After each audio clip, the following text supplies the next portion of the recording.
Morning, everyone, and I want to especially say good morning to the folks in the 15-passenger van on the way to Montreat that I reminded this morning that they should be watching worship in a few hours. So I think they're somewhere in Ohio, and hello, everyone. Keen Ricciuto, you better be watching. I'm Ann Ricciuto, as you know, I hope, chair of your pastor nominating committee, and I am here with your penultimate Second Sunday PNC update. On July 18th, 2021, you nominated 9 of your fellow members to take on the sacred task of selecting our next pastor and head of staff. When Steve and Caitlin Bowler relocated to Northwest Indiana earlier this year, we were briefly down a man until we replaced him with the mightiest member of our group, Luca Gonsalves. Monday nights are supposed to be sacred nights for the Gonsalves men, but they willingly shared that time with us on more Mondays than any of us can count, especially because our meeting night was actually supposed to be Thursday.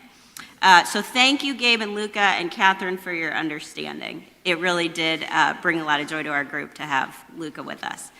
As you know, in the months since last July, we have been updating you each second Sunday. But let's be clear, we know that you know what we've been doing.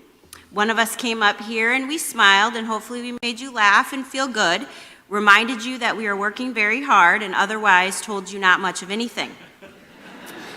And while I will not go so far as to endorse all of the bureaucracy associated with the Presbyterian search process, I do have some ideas for feedback if anybody who matters is interested.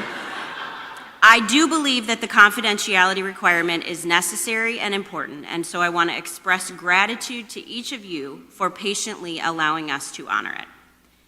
Today, even though it's been very hyped, will not actually veer too far from our normal announcement formula, with the exception of one item that's sort of a big deal. I am delighted to announce that Northminster's next pastor and head of staff has been selected and is on the way.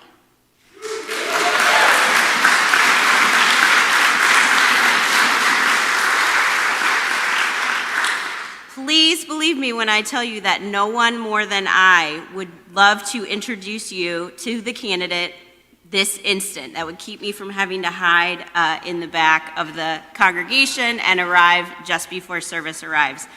But remember, we're Presbyterian and all things have to be decent and in order, and so in the most Presbyterian of traditions, I cannot tell you the identity of the candidate just yet. But please today, rather than focus on what I cannot share, let's rejoice in what I can.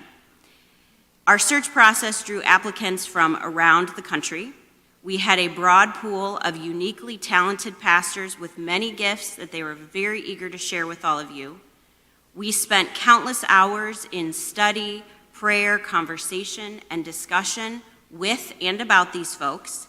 And the candidate who we have selected, who I suspect may be watching now, is overjoyed to come and be your leader, to meet with all of you, and to build on the incredible foundation and momentum that we have with us at Northminster. Okay, so what I know you want to know the most, what happens next? June 29th, which is really soon, guys, PNC will accompany the candidate to appear before the Committee on Ministry for its approval. That's a magic and important date for us. July 2nd, take a quick break from your barbecue to look for a communication from PNC with information about the candidate. Then please mark your calendars for the weekend of July 9th and 10th. July 9th will be a church picnic with the opportunity to meet the candidate that PNC has selected, and on July 10th, the candidate will be up here preaching in worship, and that will be followed by our congregational meeting to meet and vote on PNC's nomination. If you are not able to be here in person on July 10th, I hope you will plan to join us virtually for that congregational meeting. Following the vote, the formal leadership transition is expected to happen in mid-August. So that's the major news, and it means that you are nearly rid of me in this role, but as long as I'm up here, I hope that you'll indulge me just a few more moments to personally thank a few people.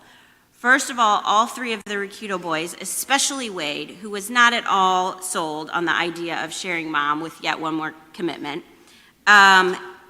Lori, Cheryl, Jeff, Dave, the staff support that we had for any questions we needed was prompt and thorough and everything we could have asked for. Carol McDonald, of course, the MVP of all things. We could, we...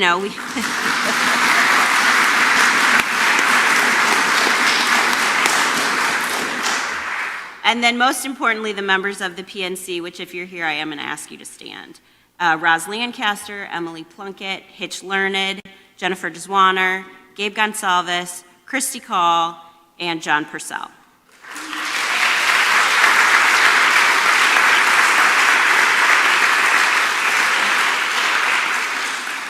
Leading this group has been the most joyful, agonizing, and rewarding service I have engaged in for this church.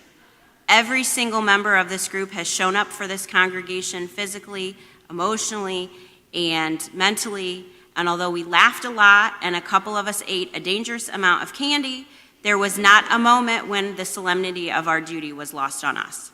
This is a group of people who love this church, they love all of you, and they bring insightful, honest, and valuable perspectives to everything they do.